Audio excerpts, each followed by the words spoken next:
roads less travelled.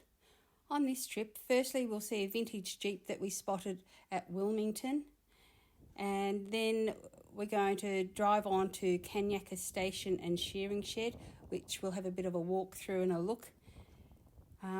From there we're heading to Wilpena Pound, where we'll walk up Mount Ohlssen Bagge, and finally we'll do a drive through Parachilna Gorge.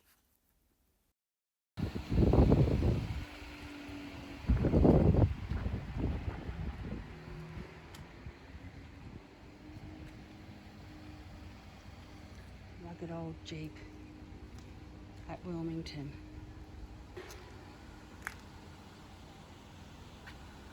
And the Gladiator, the updated version.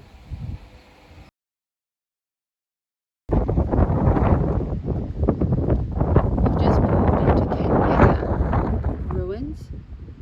It was built around 1862 and was one of the largest stations in the area back in that time. Although Kanyaka Station was one of South Australia's biggest pastoral runs, it was only for a short time. The lease was initially taken up by Mr. Hugh Proby in 1851. However, he tragically died a year later in a flash flood at Wilpena Creek. He was only 24 when he died.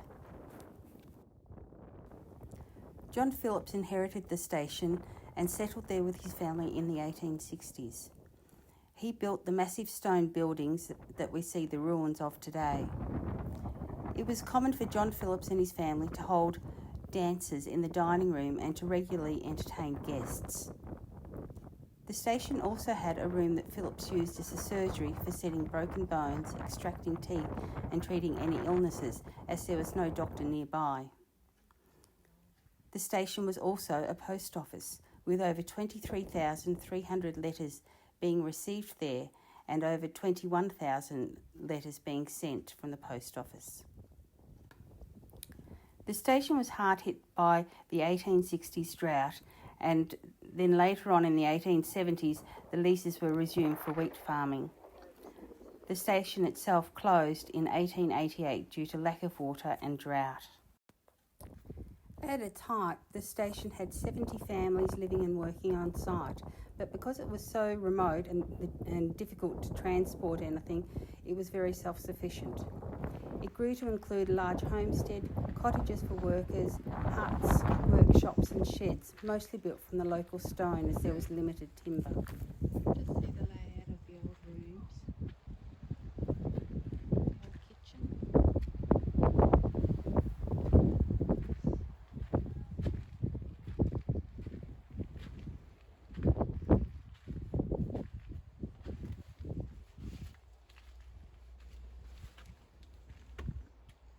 Lots of people painting here today.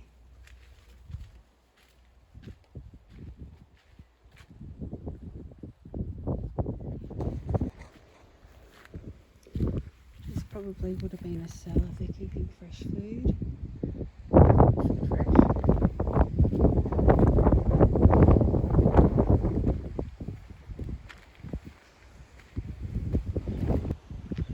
Walking across the old creek bed over to the Kanyaka Station cemetery.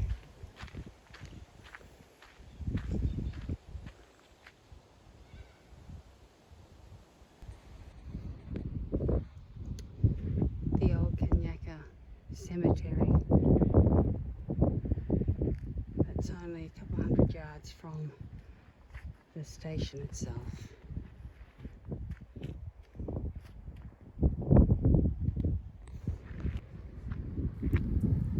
Initially the station ran cattle, but then switched over to sheep later on. It also had pigs and a vegetable garden to supply food for the residents, as getting supplies in to such a remote area was very difficult.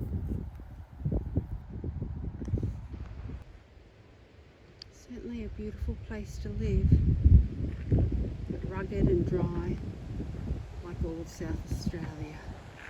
But I imagine this must have had water in it at some stage, even if intermittently. They called it a wool shed back then. Nowadays we call it a shearing shed. But In 1864, 40,000 sheep were shorn here.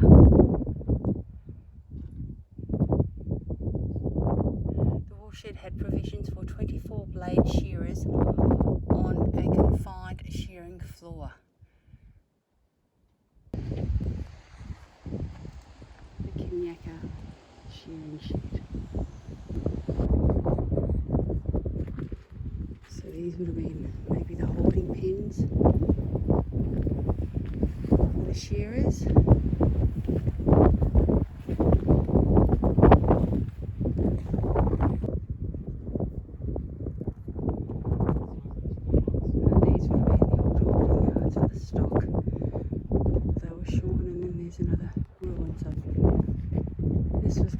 The shearers' quarters, I'd imagine.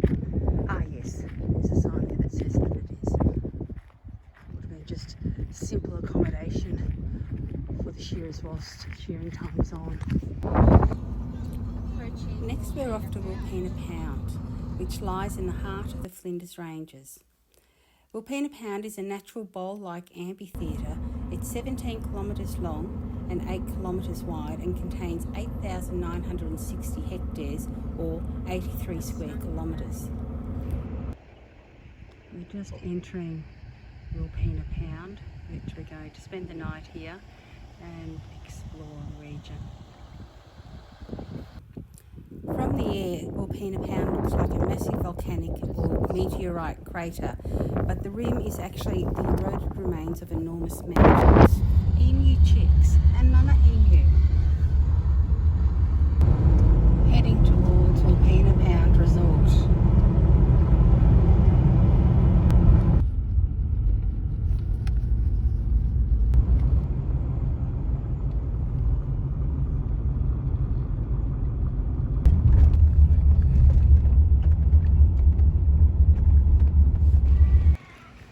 We're just going into the Wilpena Pound Information Centre to get our pass to be able to stay overnight. This is a visitor centre. The Adnyamathanha Indigenous myth describes Wilpena Pound being formed when two Dreamtime serpents travelled south, carving the landscape in their wake.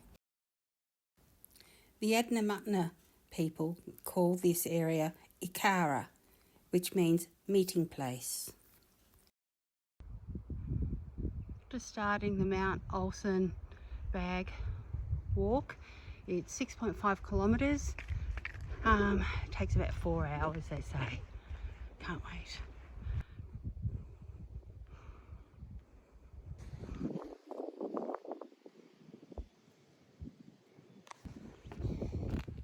Quite hard going in some places. Rocky shelves to climb over, and there's been a lot of damage from the water, which has made it more difficult. The track is classed as difficult, but it's not been too bad, I guess, so far. So you can start seeing the volcanic crater shape starting to appear. Up, up, up, up, up. We're camped over there somewhere. I've just come up from there and heading up there.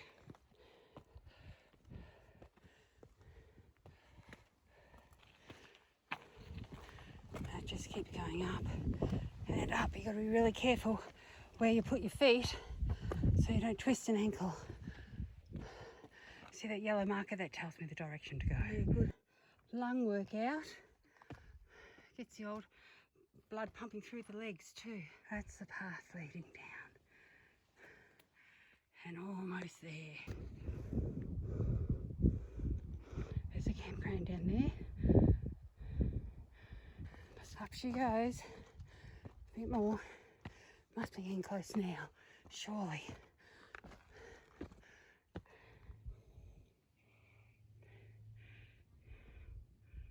Next bit of the climb. And another kilometre to go. Up she goes.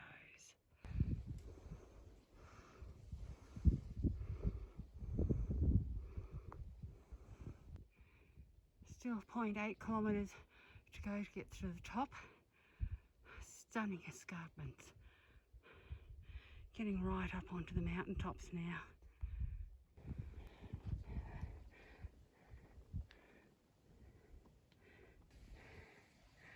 Another 400 metres to go.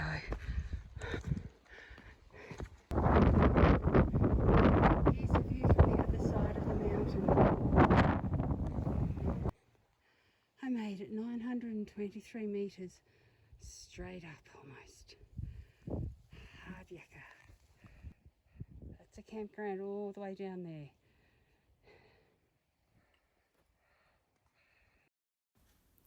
It was a tough climb, but well worth it. The highest peak at Wilpena Pound is St Mary's Peak, which is 1,171 metres. There's a number of walks that you can take. Almost back to the trailhead at Wilpena Pound Resort. Have a look at this, isn't it stunning? This is in the valley between, the bottom of the crater. Just stunning. It took me 2 hours and 20 minutes. It said that it'd be a 4-hour return trip. It's getting into quite late afternoon now, but look, it's a hard walk up because there's loose stones all the way and sheer cliff bits that you have to climb using your fingers and toes, but it's a good walk. It's strenuous, but it's not too hard. It is classed as difficult, and rightly so.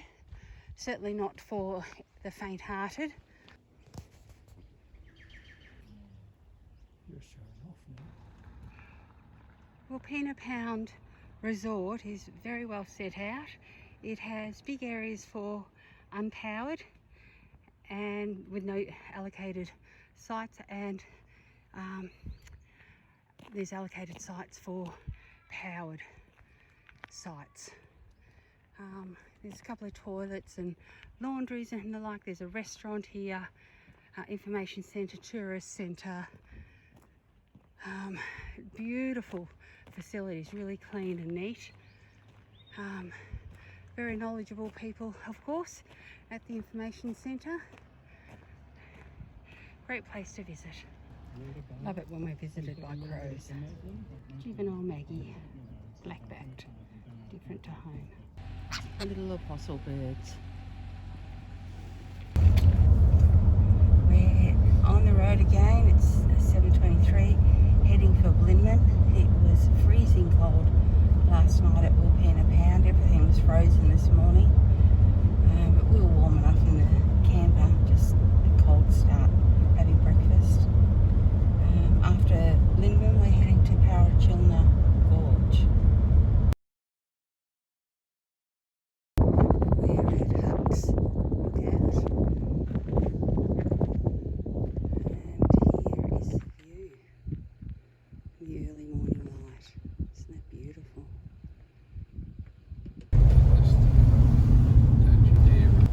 This is the Dingley Dell campsite. It's just on the side of the road. One to remember though, if you're running short on time. It's along a dry creek bed by the looks of it.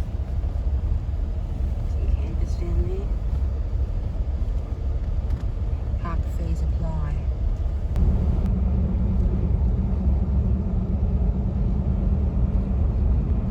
This escarpment's called the Great Parachilna. This is a little town of Blinman. It's an old mining town. Lots of character. We're going through Parachilna Gorge.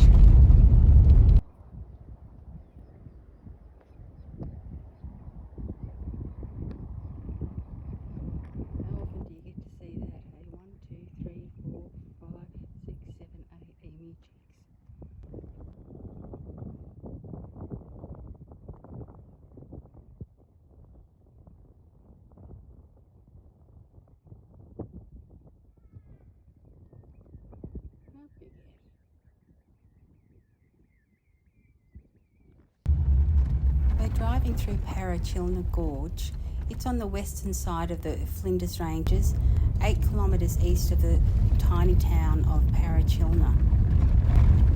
The road through the gorge is very windy and narrow with lots of crests.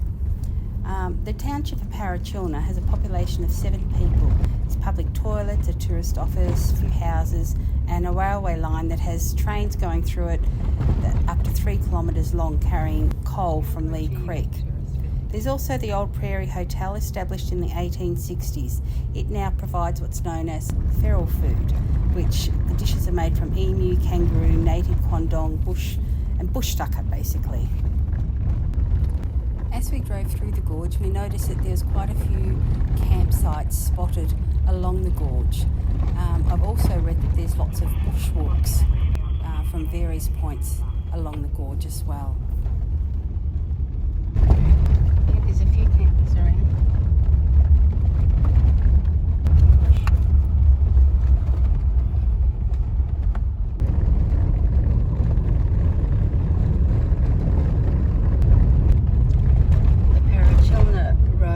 Up on the Outback Highway.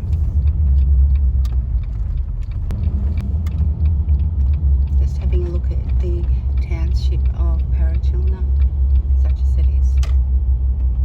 Beautiful old Outback pub. We're heading home now. We've decided to spend the last couple of nights along the Murray River, which is our custom. We often stay there on the way home. Thank you very much for joining us, and I hope you tune in for a lot more of our adventures.